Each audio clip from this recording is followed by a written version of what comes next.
Good morning. I'm Genevieve Crucian. I'm the events manager here at Where the Wild Things Are. And thank you all so much for joining us this morning, or for Neal this evening, for our discussion of and Australian launch of Game Changer. I'm really pleased to be here with both Will Kostakis and Neal Shusterman. I have been so looking forward to this launch because after we did the launch of Challenger Deep last year, I finally, which I'm sure all of you had already read the Arc of a Scythe series, and Neal kind of rocketed to being one of my favorite authors. I'd like to begin by acknowledging the traditional owners of the land on which I'm currently broadcasting from, the Yagara and Turrbal people. I pay my respects to elders past, present, and emerging. Sovereignty of this land was never ceded. It always was and always will be Aboriginal land. Before I hand over to our authors this morning, I'd like to reiterate a little bit of the information mentioned in the email you sent earlier. I have automatically placed you all on mute, and you will remain so for most of the event. Right at the end, I'll unmute you so you can join me in thanking our authors. Neal is keen to answer your questions towards the end of the event, and so you can just send them through to me in the chat function, and then I will read them out at closer to the end. The chat function is in the bottom left-hand corner of your screen. And so you can just, you'll also see it when I send through a message soon with the links to purchase books. So along that side, we have two special offers today. One is any books you purchase on our website, if you use the code EVENT, you'll get 10% off.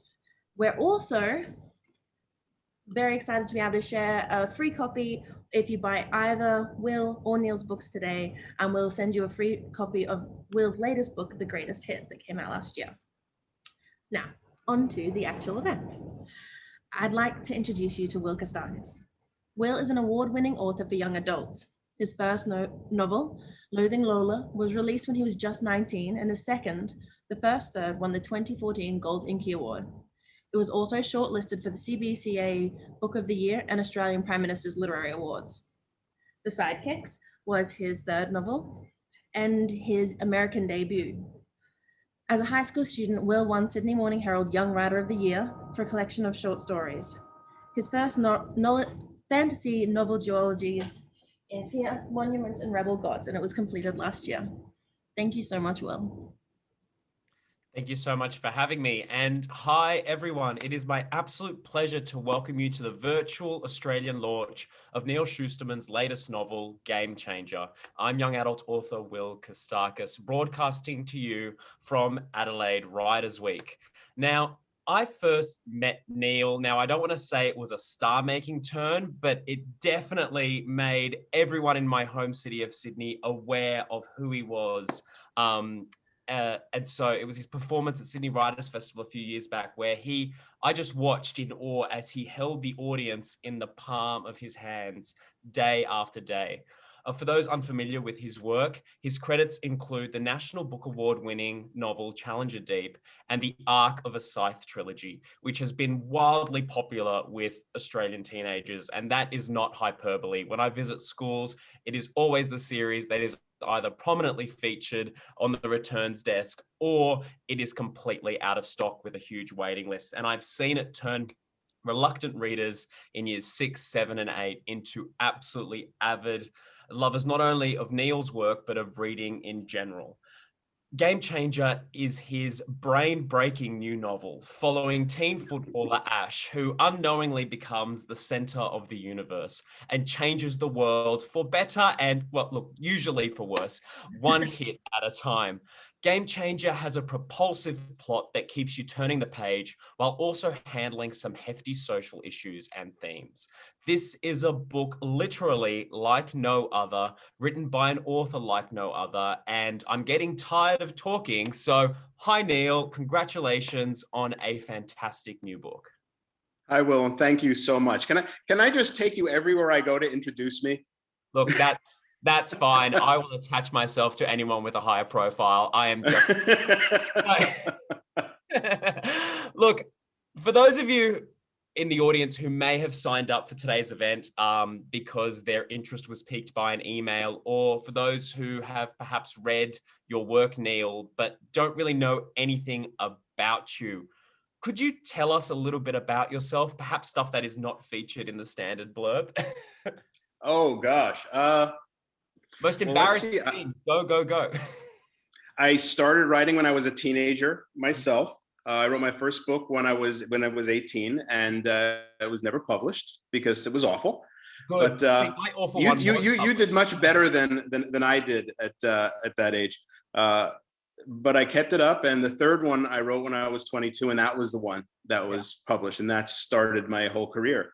And I started because I used to be a storyteller at a summer camp, and just would tell stories to kids, and then I would take those stories, and when I went back to college during the school year, I would just write those stories into books and then bring it back the next summer to show the kids. And those are the books that I started to get published. So it all started from a storytelling, literally a storytelling background. Yeah. Now, I want to know, this is the most difficult question to ask. So obviously it's going to be my second question. Like, where did this idea come from? Like, I was reading this book and I'm like, how did this pop into your head? And did it arrive in dribs and drabs, or did it arrive, fully formed? The stories never arrive fully formed. It's usually it's an idea that connects with something else, that connects with a reason to tell it. It really started when I was doing a school visit. I was speaking to a whole bunch of students, and during the question and answer, a kid raised his hand and asked, "How come you haven't written a football story? An American football story?" Yeah. And I said, "Well, if I had a story that lent itself to being told through sports, I might write one." And then he said, "Well, what would it be about?" And I said, "Well, I don't know. It would be something like I would write, like maybe a story about a football player who tackles so hard that he bounces into alternate dimensions." Just off the top of my head, it got a laugh from the audience, which was kind of the point. And that night, I couldn't sleep because I couldn't stop thinking about this idea. I sat on it for a long time because it was an interesting idea, but it was really just a gimmick. Yeah. It wasn't a story. But years later, I started to think, what if the worlds that he bounces into, these alternate universes, are all socially different, and he is forced to face his own privilege, forced to face issues like racism and sexism and homophobia in each of these worlds that he bounces into, and starts to see the world from new perspectives that he never had before. And that's when I realized that I had a story worth telling. And it's a really interesting concept because we're having so many discussions, especially in YA, about who can write certain stories and about empathy and about being in each other's shoes. And yet this book takes that lofty idea, and it literally forces the character to live in different shoes with different memories and different biases. And I will say, though, I know you're saying that it didn't arrive to you fully formed, but that off-the-cuff remark is pretty fully formed. Like, that is, like, you have the mechanics for most of the book.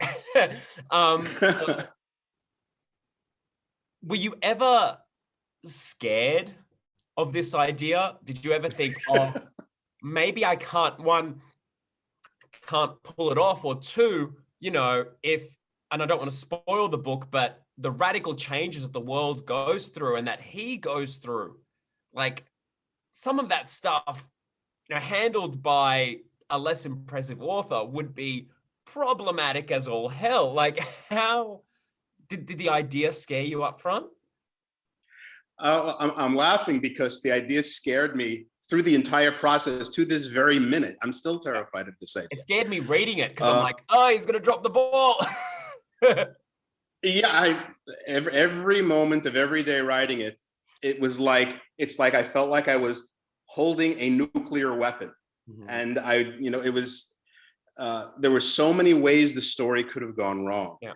And so I was, from the very beginning, the book took me 4 years to write because every step of the way, I was trying to make sure that I was doing everything right. I spoke with a lot of different people and in different groups. It's hard to talk about Game Changer without giving spoilers. So during this talk, I'll end up giving some. But But I spoke to a lot of friends who were Black, friends in the LGBTQ community, and also women who've been in abusive relationships, because it was important that they talk to me and give me their perspective, and that they read what I've written and tell me whether or not I got it right, and whether or not they felt connected to the story, or they felt like I was an outsider telling a story that I didn't have the right to tell. It was very important that I didn't want to steal someone else's story. Mm-hmm. And so it was really I was very careful through the entire process. Yeah. And I was really fascinated sort of when you start to read the book. And again, I'm going to be very careful because I want to avoid spoilers, but I was fascinated by how large the initial cast of particularly the teenagers seemed to be, and then how a few standouts emerge. And as the story became more and more intense, was that always your plan, or did some characters grip you more than others as you were writing? I mean, there were different characters that developed in different ways that I wasn't expecting them to. Yeah. I mean, Ash himself, as he's going through each of these worlds and he's learning more, the story starts to be informed by the things that he's learning, and the people that he thought he knew he has a new perspective on them in the worlds that he goes to. So I start with an outline. I start with an idea of where the story is going, and then once I feel like I know where the story is going and what the story is, mm-hmm. I start, and then I throw away the outline, because I mean, really, to me, the outline is just a trick to motivate myself to get to work. I see the end point. I think I see the road, and then suddenly the story takes a left turn after I start, and I don't know the road. The end point is still this kind of hazy. But at least I know that I did have a path to get there, so I could find a new one. Yeah. And so the story is always evolving, always changing while I'm writing it. Hmm. And with that in mind, did Ash ever end up in a world that you hadn't expected them to end up? Or were they all sort of set in stone in that planning phase? They were, most of them, all the major ones, all the important. Yeah. Have we lost Neal? Back in 1950s never happened. And so Sorry, I knew Neal. That was coming. Hi, Neal. Sorry. You cut out for a little bit at the beginning of that answer. Could you just start from the beginning so that everyone can hear it? Sorry. Sure. I knew that I wanted Ash to bounce into a world where segregation, where the United States was still segregated, where the events in the 1950s that ended segregation didn't happen. And what would a segregated America look like now? And Ash's horrifying realization is that the world that we live in now isn't all that different from the segregated one, that as much as we think that we've changed, we haven't changed enough. Yeah. And that is part of his realization. In each of the worlds, there were realizations that he came to that it's trying to see the world through somebody else's eyes, but while maintaining who you are, because that was kind of the rules. Every time he jumped into a new world, he had the memories from the world he came from, yeah. But he also had all the memories from this new world and who he was in this world. And so sort of trying to combine that and trying to reconcile that was a difficult process from the writing standpoint, because it's not like every world is like a new episode. Every world built on one another, was layered on top of the one before it for him. So by the end of the story, he had full memories from seven different realities and had to figure out how to integrate them. And so I'm seeing some familiar faces and familiar names in the audience. And so I'm going to anticipate what one of their questions may be, but please know, if you're in the audience, you can type in the chat a question. There will be time at the end to answer those. And I'm sure Neal would much rather be answering your questions than whatever it is I'm answering. And I like to hear your questions too. So please, if there's anything that piques your interests about what's said or what isn't, please sort of type it in the chat. But the question, I know there are often many people who come to these sort of events who are aspiring writers themselves. And the most impressive feat of this novel is that you took a story that was quite complex, but as you mentioned, your protagonist is juggling memories from several different realities. And by the end, there are several different realities and different iterations of characters that we know and we keep being introduced to. How did you keep a story that is so complex as this one is? And how did you keep it from overwhelming the audience? That's a good question. And early on in the process, I had to decide whether or not the story was going to be a first-person story, or if it was going to be told in multiple points of view, or third person. And I realized that because of the complexity of the story, I had to keep one aspect simple. It had to be through one character's eyes, even though the character is changing, even though he goes from being, from being, it's hard to talk about it without giving spoilers, but I mean, there's a point in the story at which he tackles someone on the football field and suddenly he's not on the field anymore. He's on the sidelines and he's a cheerleader. He's a girl. Ash has become Ashley, and he's in an abusive relationship with the quarterback of the team. And now she has to come to terms with that while remembering everything, what it was like being male. And so if I try to tell that from different points of view, it would have been so cumbersome and so difficult. So I realized that it all needed to be funneled through Ash, who became Ashley, and all the other iterations of the character. So it helped keep the story focused by keeping the story in that character's head. Yeah. And you mentioned earlier how the story did come to you almost fully formed during a school talk. And we've seen in the past 12 months, the way that we sort of write and engage with sort of our readers has changed astronomically. And, a school talk was a huge part of this book coming to be. How has your process changed through COVID and through this sort of distancing? Are you finding that it's more difficult to come up with ideas? Are you finding that, you've lost something in not being able to bounce things off your readership, or have you found other ways to engage with them? Well, my productivity has definitely gone down.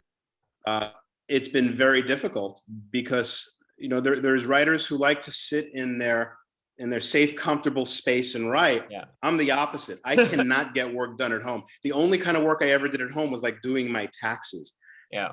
If I was going to write, I had to go out. I had to go to the beach. I had to go to a coffee shop. I had to go somewhere to be out in the world. I sort of always draw my energy from the people in the world around me. Yeah. So I spent a lot of my time traveling and speaking around the world, and I got most of my writing done while traveling.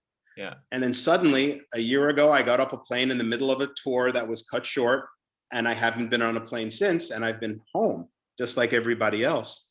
And adjusting to that and trying to be creative was very difficult, and still is. I mean, I've sort of settled into a routine, but it's hard to be creative when you're not used to sitting in that one room writing. Yeah. I was the same, where I always had this sort of fantasy, one day when my books sell enough on their own, I'll get to sit in a room and just write and not have to do all the touring stuff. And then last year was my chance to try that out. And I tried to write a sentence, and it was like my brain was melted. Like all those, you sap the energy from your audience, you bounce off them, you learn different lingo. It keeps your writing appropriate for teens and all that sort of stuff. I figured out a solution to it about 2 months into our lockdown, which was use an ironing board as a desk. So what you do is you just move around the house. I would be, house, I live in a shoebox apartment, but I would be moving around and just following the light to different windows.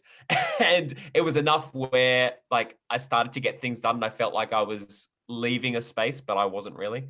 But yeah, it's really interesting to hear that Do you know what's next for you in terms of writing, or is it still in that sort of phase where something you said to a kid 2 years ago is still sort of percolating and going to turn into a novel in 4 years?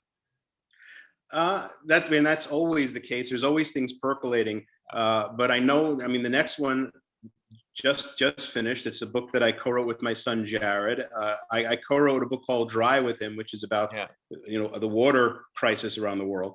And we've written another standalone book called Roxy, and that one is about the opioid crisis, but told from the point of view of the drugs themselves. Okay. So the drugs are like the Greek gods. They live in their eternal party in the sky, and they come down to wreak havoc in humans' lives. And so Roxy is OxyContin, and she is beautiful. She's a seductress, and she comes down to destroy the life of this one teenager. But in the process, she falls in love with him. But can she save him when it's her entire purpose to destroy him? And so that's the next book. It's coming out in November. And I have other ones that I'm working on right now. So there's so even though I feel as if my productivity has gone down, it really hasn't. It just feels that way because I'm still getting the work done. It's just taking a lot longer. Yeah. So you mentioned co-writing with your son. What is it like as a father to co-write? Like, do you find that you like, as someone who's not a father himself, I'm not sort of sure, like, how do you approach that and work as equal partners rather than having sort of I'm Neal Shusterman, I am your father, and I'm going to tell you how to write this thing. I am the expert here. Come join me on my level. Like, how do you get past sort of the family dynamics or like you being the mentor to then sort of write something that feels like a collaboration? Well, first of all, Jared is a fantastic writer. Yeah. And, he's 29 now, and he has been writing, doing things for the entertainment industry for the past, 6 years. And so he has the chops to do it. And working with him was a fantastic experience because it was a fully equal collaboration. He would write something, I would add to it, then he would add to what I wrote, then he would go back and rewrite something that I did, and then I would rewrite something that he did. It was very organic. Okay. And it never felt like I wasn't working on an equal level with him. So, any arguments that we had, and it never had to do with writing. As writing collaborators, we were fine. The only stuff that ever came up was like, father-son stuff. Like we would go out to a meeting in the entertainment industry, and I would let's look at him and say, "You're going to wear that shirt?" And he said, "Dad, you can't tell me what shirt to wear to a meeting." That's the kind of thing that would happen when it came to the writing. Very professional on the same level. Do you find I still didn't like the shirt? You didn't like the shirt? Well, that's a very dad thing to say. So, do you find that you're a different writer when you collaborate with someone, or do you think it's just the writing happens faster because there's two of you? Usually the writing doesn't happen faster. It usually takes about the same time, but the burden isn't entirely in your head. Okay. It's you share the weight of telling the story, and when you're working with somebody, it brings you out of that that mental isolation that you get in when you're writing. If you're stuck on something and you have nothing but your own brain to get you out of it, it can be a very lonely place. But when you're working with somebody who you can really bounce off ideas off of, then it makes it a much more enjoyable process. Yeah. And are you sort of, if you have an image in your head of where a story is going to go, are you protective of that? Like, how willing are you to sort of surrender that story? Like, we have to do that to editors, but surrendering it to a co-writer who can be like, oh, well, I've got equal billing. I don't like that plot line, and I can just sort of change it however I want. Like, how does that dynamic work? Are you sort of, you release it and just let them have it? It works differently depending on who you're collaborating with. For instance, there's another collaborator that I work with, Eric Elfman, and we wrote a series of books. And our rule was that, well, first of all, with any collaborator, we come up with the story and all the main beats in the story together. Yeah. So there really isn't that time to become too attached to any one thing. Yeah. But with Eric and I, the rule was we both have to like it or it goes out. Without argument. No argument. You know, if I say, oh, what about this idea? And he says, no, on to the next one. No, you know, there's no fighting for your idea. Both of us have to like it. And when working with Jared, when we came to something that we struggled with, what we found was that ultimately the synthesis of two ideas, if I have an idea that didn't work for him, if he had an idea that didn't work for me, when we really talked it out, we came up with another idea that we both like better. And so that seems to be, I always feel that when you get to that point where you're at an impasse, you're always going to come up with that third idea that's going to be better. And since I've had that experience so many times, I never feel too attached to the ideas because I know that we're going to come up with something better, because we always do. And pivoting now back to Game Changer, what I really loved about it was how you physically explored the way that, the shift in realities sort of happen. Like, initially, it's just this very sudden, yep, the world has changed. But as the story progresses, you imagine this other space where there are all of these alternate realities and potential pasts and potential futures. I want to know, how do you settle on creating that visually? Was that something that just arrived to you, or did you have to brainstorm or try out different ways to show that visually to a reader? Something that could be quite a very complex idea. Well, the elsewhere, as I called it, kind of evolved. And it evolved with Ash. At first it was just this blast of cold and darkness. And suddenly he was back on the field, and it was like nothing had changed except for one tiny thing in the world. Suddenly stop signs, instead of being red, were blue. That was the only change. But yet that was the signal that something was amiss, that something was, happening. But then the next time it was a little bit longer, and he felt like he was sliding sideways, or he was moving in a direction that didn't exist. And the next time he started to feel the different worlds around him as if they were all alive and reaching for him, wanting to become real. And so sort of his impression of what it was like evolved as mine did when I was trying to take him deeper into that in-between space. Yeah. So it really grew with the character and with the story. Yeah. And I want to know, was Ash, so you started with him as a footballer, but was he always, so he goes through a lot in the story. Was he sort of that static character in the beginning who then changed as you wrote him and the story progressed? Or did you sort of have a very clear idea of who he was and you just sort of followed that plan? Or did you discover him as you wrote him, basically? I had a pretty good idea of who he would become. Yeah. And now the story is told retrospectively. I mean, it's told, he's telling the story from having gone through it already. From the very beginning, that this is a retelling of what happened to him. So he's much wiser in the telling, and that becomes clear, in many of the times he talks about the things that he came to realize in each of these worlds. So I pretty much knew who he was going to evolve into from the time that I started. I think it would have been a much more difficult story to tell if he was telling it, say, in present tense, where he wasn't in a good place yet, because he wouldn't be able to reflect on his revelations and his the things that he's learned. And what I find really great about Game Changer, it sort of sits among, especially recent YA, which is very much sort of focused on empowering teenagers to change the world that they live in now. Was that a conscious choice or just a reaction to the political and sort of social climate that we're all riding in at the moment? Well, it's a combination of both. I think all of my stories are about teenagers finding that they have the agency to change the world and make the world a better place. Also, teenagers finding themselves in that position and misusing it, or not having the wisdom to make the right decisions.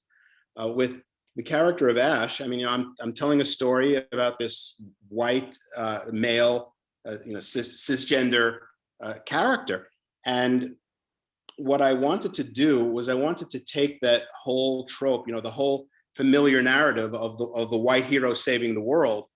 I wanted to flip that upside down and have this character come to realize he's not the hero that he thinks he is.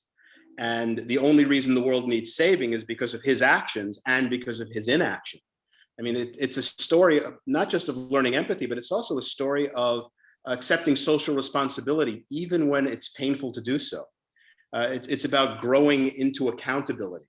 And so it was, in addition to being a story about teenagers changing the world, it's a story about learning that your place in the world might not be the place that you thought it was. And just because you've been told that you're center of the universe doesn't mean that you've earned that position and deserve to be there.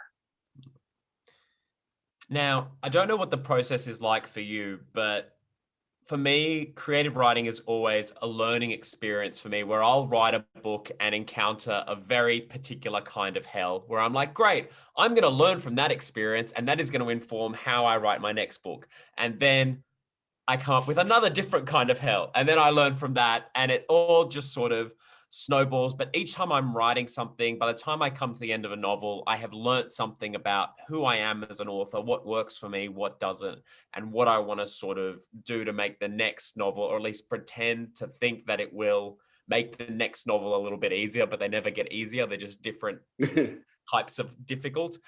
I want to know, is it the same for you? Is there something that you learnt at the end of finishing Game Changer that sort of will change the way that you write into the future? I'm going to sort of take the easy answer on that. Go for it. And say yes, but it's, every single book is the same. You always, every time I'm done with a book, I think of all the books that I wrote before. Yeah. And it always feels like all those books were leading up to me being able to write this one. That I couldn't have written this one had I not written Challenger Deep, had I not written the Scythe books. Yeah. You learn something as a writer from everything that you write, and it shouldn't get easier. If it does get easier, then you're doing something wrong. Because the moment that you sit back and say, I got this, that's the moment that your writing starts to go downhill. That's the moment you become, as they say, a hack. Yeah. But as long as you are always sort of like skirting on the very edge of your ability to write, that's when you're hitting the good place as the writer. Even though it's painful, and even though it is hell every single time and it never gets easier, that's what makes it work. Yeah. And speaking of the Scythe books, so that was a trilogy. Did you know going into Game Changer that this was going to be a standalone? And I'm assuming it's a standalone and not sort of the beginning of the, Game Changer literary universe where we follow different centers of the universe. So do you find it easier to write standalones than writing series? It's not that it's easier to write a standalone, but writing a standalone, you tell the whole story in one fell swoop. Yeah. So you don't have to stretch that story out over 3 books. With Scythe, I knew that was going to be a trilogy. Yeah. So I knew the first story. I knew mostly what was going to happen in the second, and I knew how the third one was going to end. Yeah. But as I said before, it all changes. New characters show up. New questions start popping into my head that I want to answer, and the story starts going in different directions. Yeah. That tends to happen more in series or in trilogies. And I've never written a book that wasn't a series that wasn't close-ended. There was always a single narrative going from beginning of the series to the end of the series. But there was a lot more meandering when you have 3 books to do it in. Game Changer is a standalone, but then I know I had written a book called Unwind, which was really the first book in the United States that really sort of put me on the map. And when I wrote that, it was a standalone. And everybody wanted a sequel. And I said, no, I'm never going to write a sequel to that. For 4 years, I refused to write a sequel because I never wanted to be that writer who people will read that book and read the sequel and say, it wasn't as good as the first one. Yeah. So I didn't want to write a sequel. I didn't want to feel as if I had to top that one. But when I came up with an idea that I couldn't get out of my head and I realized was worthy of telling a story about, I decided I would write a sequel, and that sequel ended up being 3 more books because that's how long it took to tell that story. Yeah. So I'll never say that I won't write a sequel, but I'd have to come up with the idea that makes me want to write it. How do you know that an idea warrants a series more than, just a single book? Like the idea of Game Changer, like I could imagine that in my head being a 3-season TV show. Like that's, you could. Funny you should say that. It's been optioned by Netflix to be done as a TV series, and I'm co-writing the script for the pilot. That's really and it's with a writer by the name of Brian Yorkie, who is a fantastic writer. He's done a lot of stuff with Netflix. He actually created my favorite Broadway musical, Next to Normal, which is about mental illness. And so writing with him has been fantastic. And there's a lot of ideas and a lot of directions we're talking about taking the series, if it goes to multiple seasons, that I couldn't do in the book. Yeah. And so that's very exciting. So that will be, anything that would have been in a sequel, I'll get to explore in a TV series.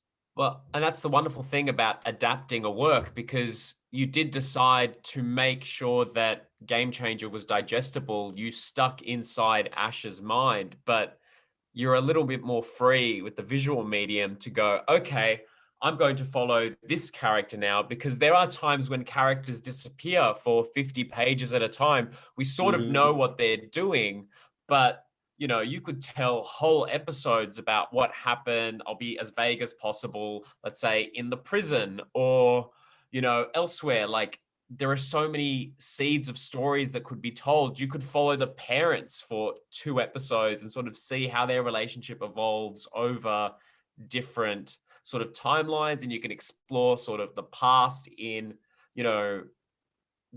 I'm just fascinated by the idea of seeing this as a TV show because it's such fertile ground. But how do you then, when you're sort of sitting down, go, okay, there's so much fertile ground, I'm going to make this a standalone book? Like what, how do you make that call? I mean, there was really just too much to explore. So when knowing that it was going to be a standalone book, I had to prune the story very precisely. Yeah. And that was actually a little easier to do. I think it would have been much harder if I allowed myself to start going off on every single tangent, because you're not dealing with just every tangent in a single world. You're dealing with every tangent in multiple parallel dimensions, which my brain will just explode. I don't think I could have handled that. I will just remind everyone that in about 10 minutes, we are going to be taking questions from the audience, unless it gets flagged to me that we have too many questions and I have to shut up, and I will gladly do so. So please, if you haven't already typed a question for Neal, please do that. Otherwise, he will have to listen to my voice for another 10 minutes. Nobody deserves that cruel fate. So you have a really varied back catalog. I want to know, choose from your children, which is the book that you think is your most favorite? Every author has the same answer. Yeah, answer that question. Come on, trot it out. Your books are your children. You love them all. You can't pick. It's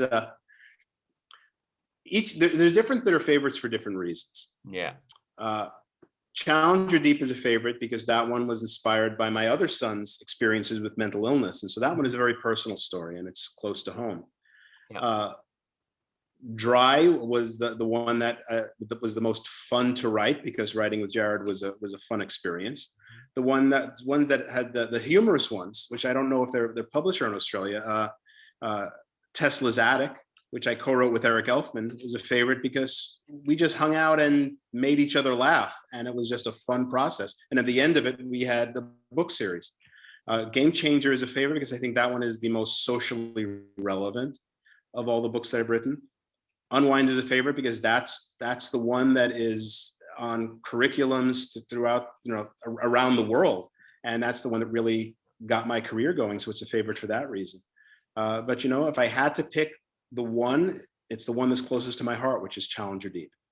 Okay, and I love that you've mentioned Challenger Deep, because I don't know, sort of, how did you approach writing about something that was such a personal experience for your son and using that to sort of craft something creative? Like, were you ever scared of being that dad that's like, oh, my son's gone through something really hard, I'm going to profit off it now and sort of write a story? Like, how how do you go about that as someone who plans to have a big family and exploit all of their trauma for personal gain? No, but like, seriously, I asked them.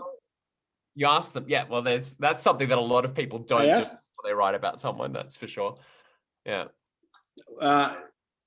It was, my son Brendan, when he was a teenager, he started to develop issues, and he'd been hospitalized. He had been diagnosed with schizoaffective disorder, which is sort of bipolar combined with schizophrenia. But really, labeling all of these illnesses makes you think that they all fit into a box, but they don't. Basically, what he was suffering from was a complete detachment from reality. There's a place in your mind that tells you what's real and what's not. And when you're suffering from, an illness like that, that line is gone. So what's in your head and what's real, there's no longer a difference between them. Mm-hmm.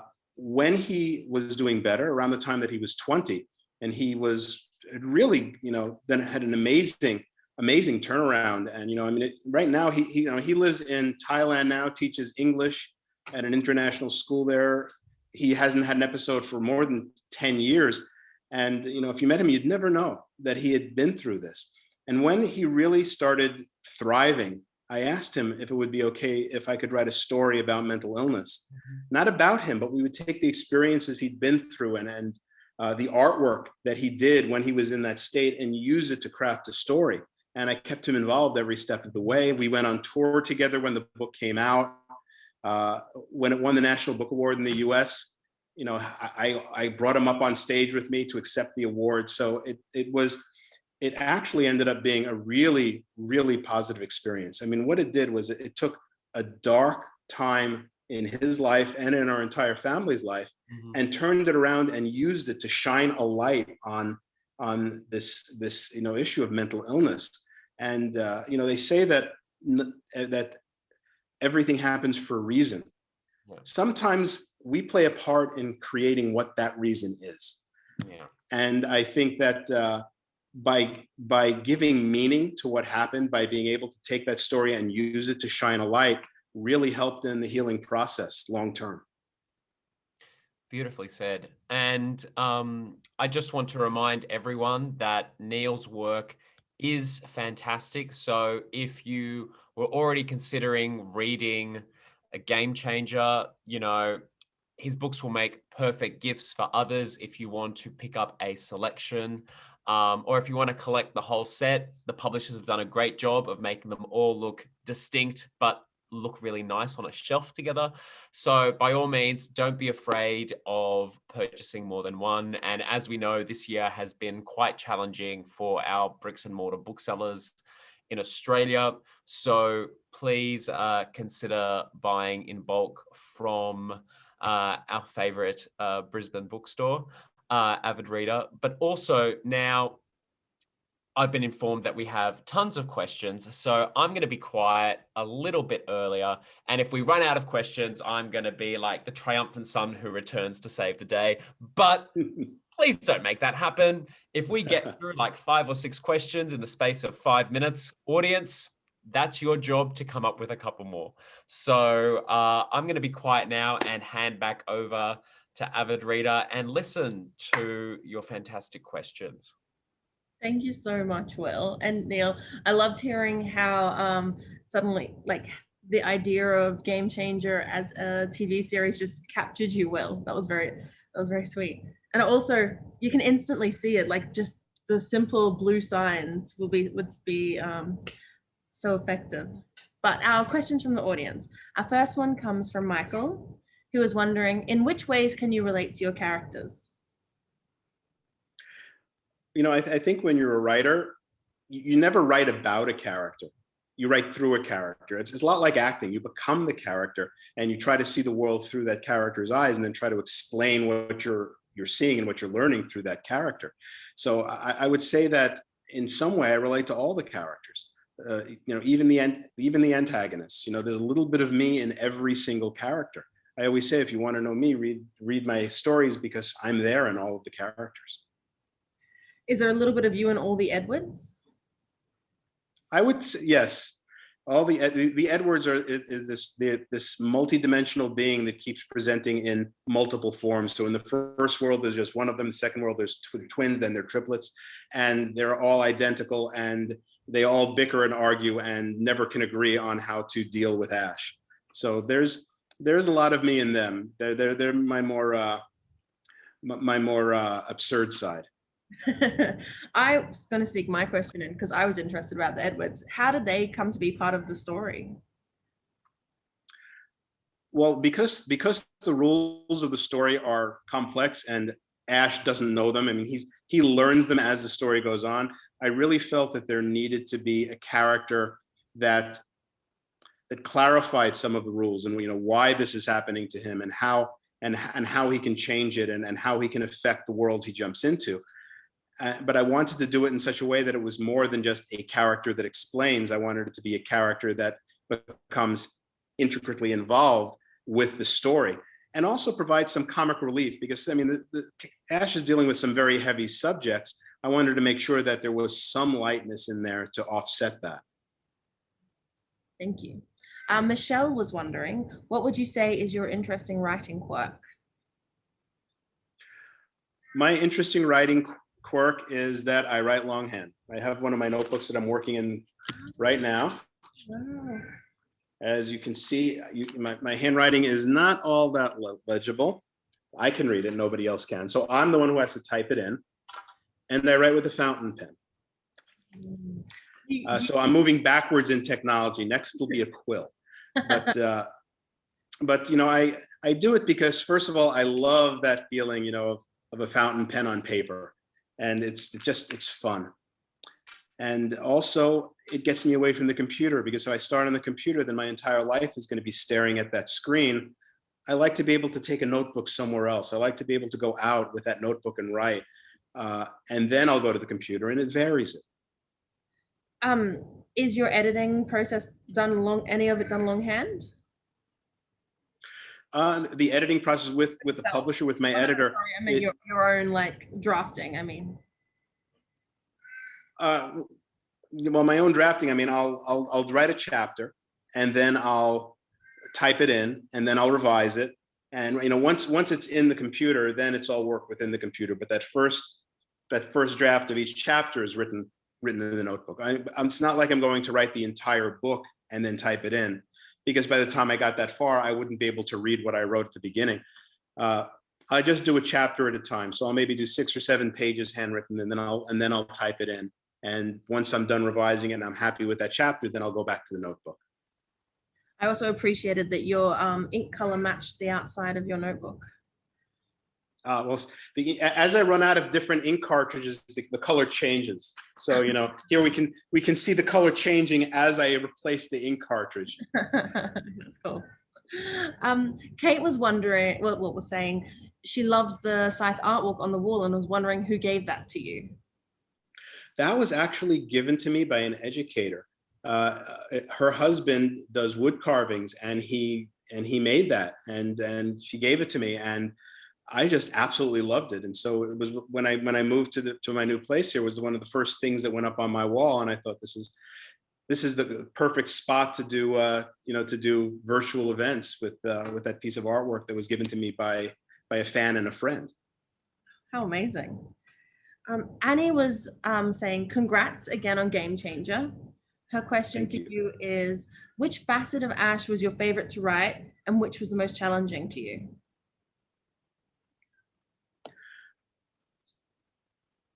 I think my favorite to write was when Ash became Ashley and trying to see the world through through a woman's eyes, and trying to sort of see how he now saw the world now that he was a she, and dealing with the abusive relationship that she was in.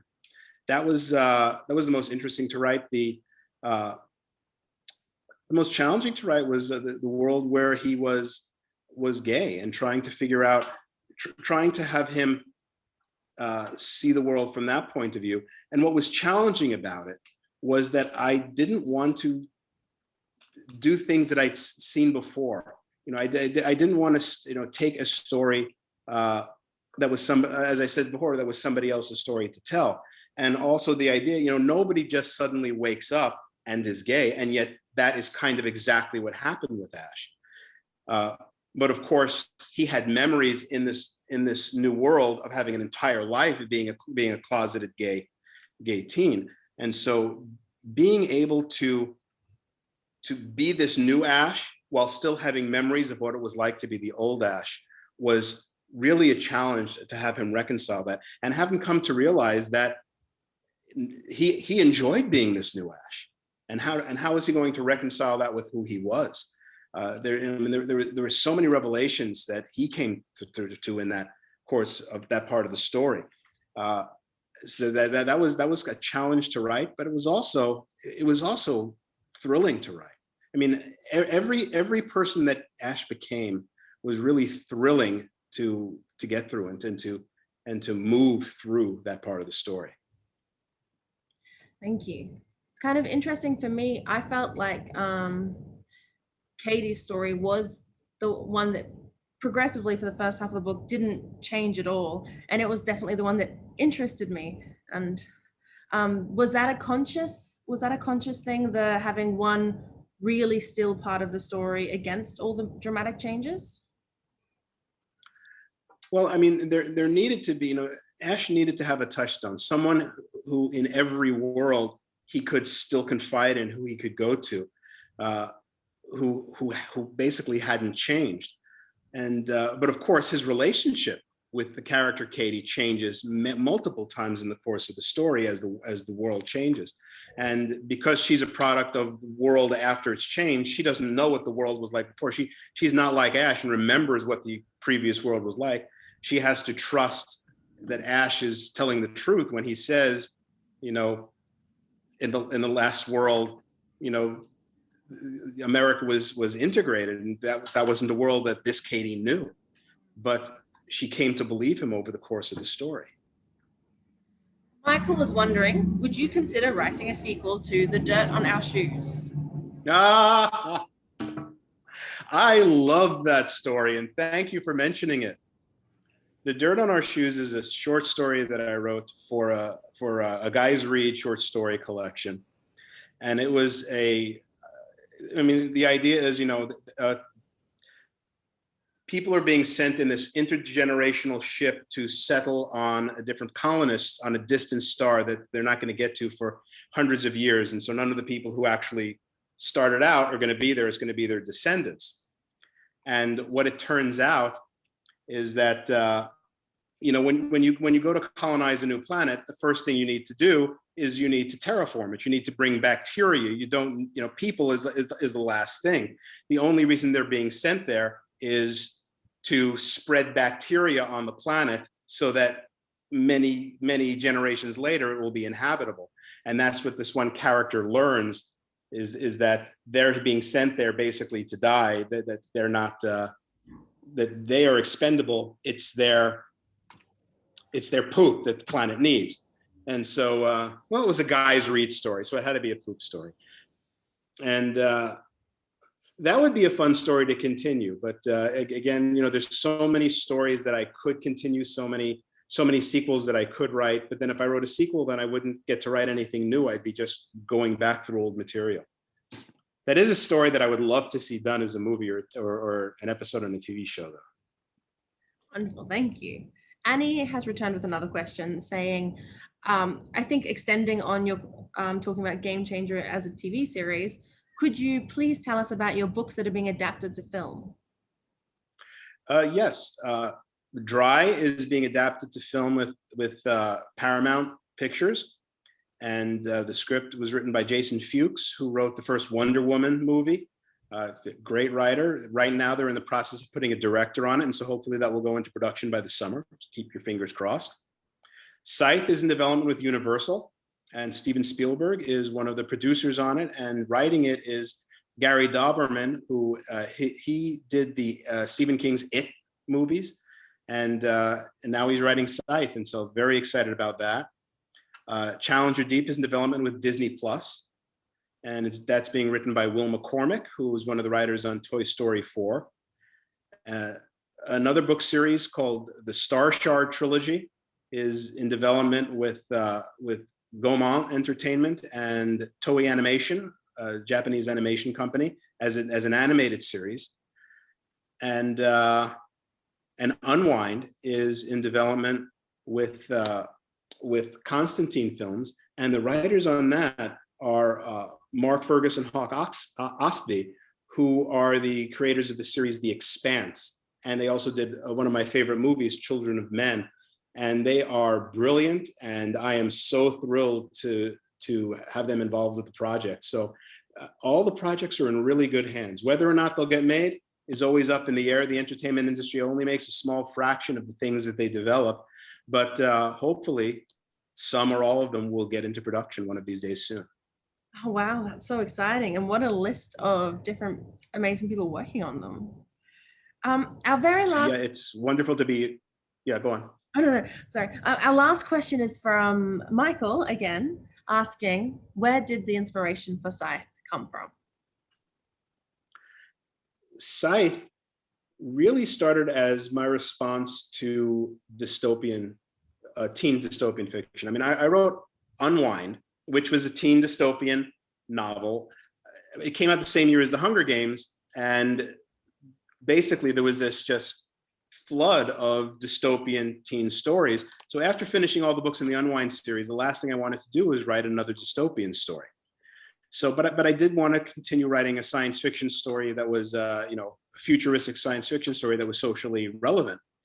And so I thought, well, dystopian stories are all about what happens when the world goes wrong. What I hadn't seen was kind of the opposite. What happens when the world goes right? What happens when we get all the things that we legitimately want in this world? You know, a world without war, a world without poverty, a world without racism, a world without hunger, a world where we've defeated all of these dread diseases, where there is no such thing as COVID-19. What would that world look like? And the more research that I did, the more I kept getting pointed to life extension websites and research about how they're trying to slow down and even stop the human aging process. And I realized that it's only going to be a matter of time until we figure it out. And at that moment, the human race is technically immortal. What is that world like when we can live forever? And so I started to think about that. Well, if we stolen death from nature, then we're left holding it. People are still going to have to die, but if they're not dying naturally, we're going to have to decide who lives and who dies. How do we do that in a non-dystopian way? You know, I mean, we could have the computers do it, but that's dystopia. You know, that's the Matrix or Terminator. We could have the government decide, no, that's even scarier. So I thought, well, you know, in a perfect world, the Jedi would decide. The Jedi of death. What would the Jedi of death be like?